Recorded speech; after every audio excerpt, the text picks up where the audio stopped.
High, কেমন আছো? আজকে আমি করছিলাম ডিমের কষা। হ্যাঁ, ডিম ভেজেই আমি কষা করছিলাম আজকে। এর সাথে ডাল, টান টান টান। আর মায়ের জন্য স্পেশালি ডাক্তার বলেছে বিটের একখানা স্যুপ মতন বানাতে। আরও অনেক কিছুই ছিল এর মধ্যে। এর সাথে সাথে যত ফল, স্যালাড যাই থাকুক না কেন সেটা আমরা খাবার সময় একসাথে খেয়ে নিই। আর এই মহারানীর হচ্ছে গায়ে পোকা। সে বুঝতে পেরেছে আমি ওষুধ খাওয়াবো, তাই জন্য আমার থেকে এরকম পালিয়ে পালিয়ে পালিয়ে পালিয়ে বেড়াচ্ছে।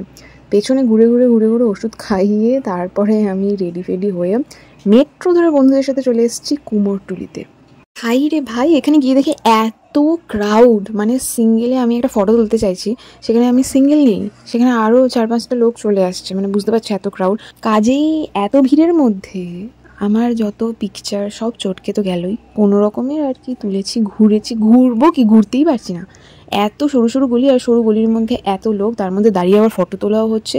ঠিক আছে, আরও অনেক মডেল, বড় বড় ফটোগ্রাফার তারা এসে অনেক, মানে কি বলবো আর। তো কোনো রকমের ওখান থেকে বেরিয়ে অটো ফটো ধরে চলে এসেছিলাম আমরা সিনেমা দেখতে। আর তার আগে কিউটিগুলোকে একটু আদর টাদর করে নিলাম। বাবলির টিকিট আগে থেকেই বুক করা ছিল, পুরো গ্রুপটার, আমাদের বন্ধুদের। দেখলাম, দেখে বাড়ি চলে এলাম। বাই।